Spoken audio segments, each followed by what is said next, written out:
try making too woke be a cancelable offense. It's important for America to have a center-left party, and for that party to be competitive. And a good first step toward that goal would be to make the voters not want to punch you in the face. The reason I'm so mad at the Democrats is because as a voter, the issues that were important to me were democracy and the environment. And now, there's no one to champion or defend either of them because you, with your aggressively anti-common sense agenda and shitty exclusionary attitude, blew it.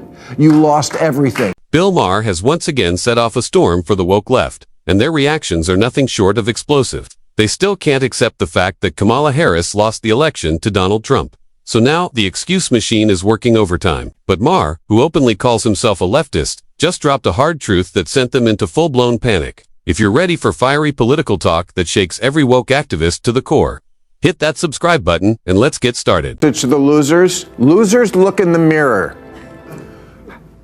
No? Well, maybe you should. Sorry. Well, that's my feeling. Losers look in the mirror, okay? You know, yeah. I mean, for months, Democrats have been saying, how is this even close? And they're right, it wasn't.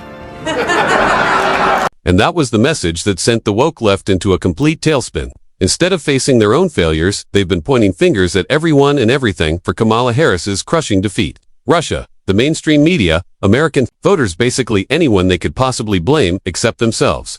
Accountability isn't in their playbook, so when Bill Maher began his monologue, they were ready for the same old blame game script. But instead, he flipped the table, telling them to stop whining and start looking in the mirror. That alone had them squirming. But it was what he said next. His bold, no-holds-barred truth bomb that didn't just ruffle feathers. It tore the whole bird apart, sparking an online meltdown of epic proportions. Could not conceive of a second Trump term, but they should have. When does America ever turn down seconds? I mean, come on. Look, this is just the facts. It's just the facts. Trump won all the swings, all 7. I mean, he ran the table. Trump won so big. Today he called the Secretary of State in Georgia and he asked him to lose him $11,000. I completely understand why Bill Maher drives most leftists up the wall. Nothing hurts more than being roasted to oblivion by one of your own. They expect him to follow the predictable late-night formula, tear into Trump, throw out the usual cheap shots, and deliver the same tired punchlines that Jimmy Kimmel, Jon Stewart, and Stephen Colbert churn out night after night. But Maher is cut from a different cloth. He's not here to play team cheerleader. He's here to call out hypocrisy, wherever it hides, and when he sets his sights on the Democrats. His no-mercy takedowns aren't just sharp, they're epic, leaving his own side scrambling for excuses and nursing some very public bruises. He has an amazing coalition. He kept the old crowd that likes him. He got a lot of new voters. He got a lot of people who say they just want to see what he'll do. I call this the get the cat high vote.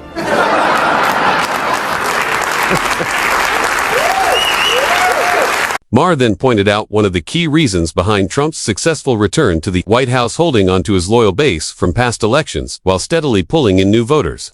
Something the DNC completely failed to copy. By the end of Joe Biden's second year in office, nearly half of the people who had once voted for him had already jumped ship.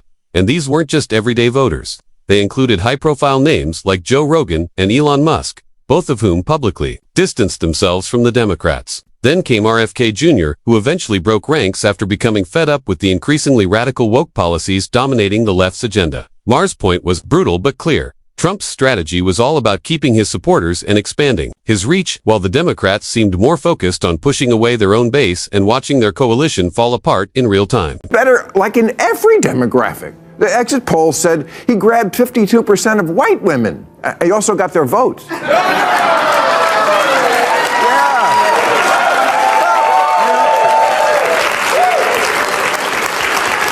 Yeah. We're going to keep doing jokes here, okay? Right?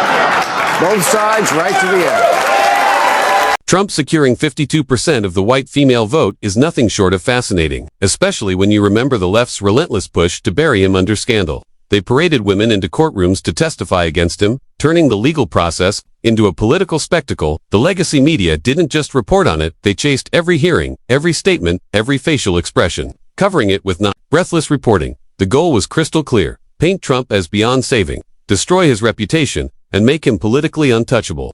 They threw every smear, every accusation, and every ounce of media firepower they had. Yet, when the dust settled, Trump walked away with victories in court, perhaps more shocking for his critics, the support of a majority of white women voters. In the end, the story they tried to write fell apart, and the voters penned their own ending. Completely lost the ability to speak truth to bullshit.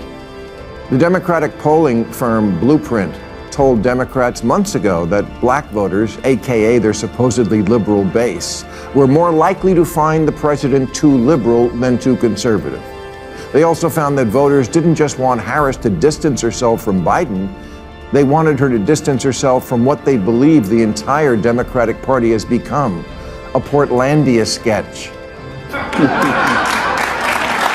While Trump was making surprising gains among white women, Kamala Harris was steadily losing ground with black voters, a group the Democrats have long taken for granted. Why? Because the left had drifted so deep into woke culture that it pushed away parts of its own coalition, instead of focusing on economic growth, public safety, and better education, the core concerns of many black communities. The DNC chose to double down on pandering to LGBTQ activists, a move that clashed with cultural values traditionally held in many black neighborhoods. Rather than listening, engaging, and building real dialogue, Harris and her team decided the answer was to lecture and impose their ideals. That heavy-handed approach didn't just miss the target, it backfired in spectacular fashion. The result: growing frustration, falling enthusiasm, and a clear message from black voters that their support could no longer be treated as a political guarantee. Kamala threw the environment under the bus to win the fracking vote in Pennsylvania and the automobile vote in Michigan, and then didn't win either.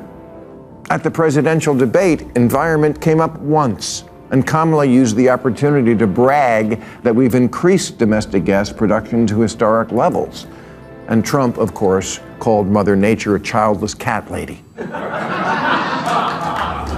And now we're back to that, because the Democrat lost.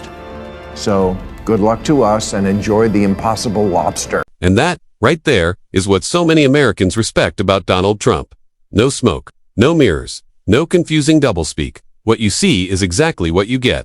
He doesn't wrap his words in layers of political fluff or hide his intentions behind focus, group-tested soundbites. You might not like what comes out of his mouth, but you'll never have to wonder what he really meant. No lies to win your vote. No hollow promises to keep you calm until the next election. No betrayal dressed up as compromise. Trump's style is raw, unfiltered, and unapologetically clear. And in a political world overflowing with staged theatrics, that's rare currency. Voters can't say the same for Kamala Harris. That was her undoing.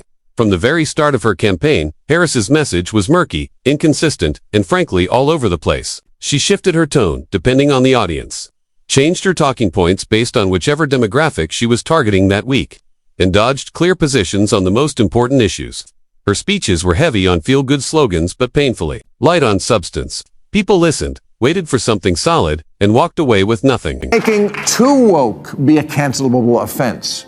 It's important for America to have a center-left party, and for that party to be competitive. And a good first step toward that goal would be to make the voters not want to punch you in the face. Maher is absolutely right. The Democrats need to loosen the suffocating grip of woke culture if they have any real hope of winning the next election. They've let fringe, hyper-progressive ideas take over their platform, pushing away huge numbers of ordinary Americans who just want common-sense solutions, not ideological lectures.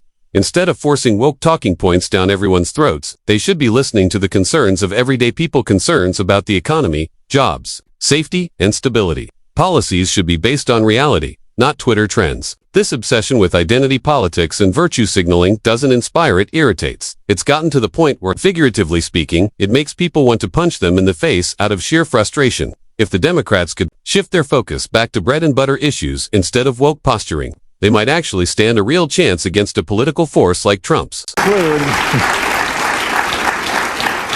I will conclude by saying the reason I'm so mad at the Democrats is because, as a voter, the issues that were important to me were democracy and the environment. And now, there's no one to champion or defend either of them, because you, with your aggressively anti-common sense agenda and shitty exclusionary attitude, blew it. You lost everything. House, Senate, White House, Supreme Court, and left us completely unprotected and ready to be violated. Happy Thanksgiving, everybody! The Democrats have managed to deeply disappoint much of their own base with an agenda that seems allergic to common sense. While the economy was falling apart, families struggling with skyrocketing prices and stagnant wages, their main focus wasn't fixing inflation or creating jobs. No, they put the spotlight on pushing gender-affirming care for minors, championing medical interventions for children still years away from adulthood. On the world stage, America's image was slipping, our rivals growing bolder, and our allies feeling uneasy. Yet, the DNC's attention was on policies that allowed biological males to compete in women's sports and enter female-only spaces, sparking outrage among parents, athletes, and everyday citizens alike. Instead of uniting Americans around shared values and urgent problems, they doubled down on divisive cultural battles, sending a clear message that ideology came before practicality, and politics came before the people they were elected to serve. What a shocker that the people who see everything through the lens of race and sex see their election loss as a result of racism and sexism. Yes, if only we weren't so irredeemably unenlightened, we would have elected a black president by now. Oh, what, we did? Oh, right, and then re-elected him. Maybe you missed it because it wasn't on TikTok. In the end, the Democrats' 2024 defeat wasn't just about Trump's strength, it was about their own self-inflicted wounds. While Trump held his base, expanded into new voter groups, and projected authenticity, the DNC alienated core supporters. With vague messaging, tone-deaf priorities, and an overbearing devotion to woke culture, Kamala Harris failed to inspire trust, choosing safe, scripted platitudes over clear, decisive positions. Instead of tackling the kitchen table concerns of everyday Americans' jobs, inflation, safety, they obsessed over divisive cultural battles that split their own coalition. From losing white women to bleeding black voter support, the warning signs were clear but ignored. Even voices from within the left, like Bill Maher, sounded the alarm, urging the party to drop ideological posturing and reconnect with reality. They didn't listen, and they paid the price. If Democrats want to win again, they'll need more than excuses. They'll need to remember who they're supposed to be fighting for. And that wraps up today's video. If you enjoyed our fiery commentary, hit the like button and subscribe for more hard-hitting analysis. Thanks for watching, and I'll see you in the next one.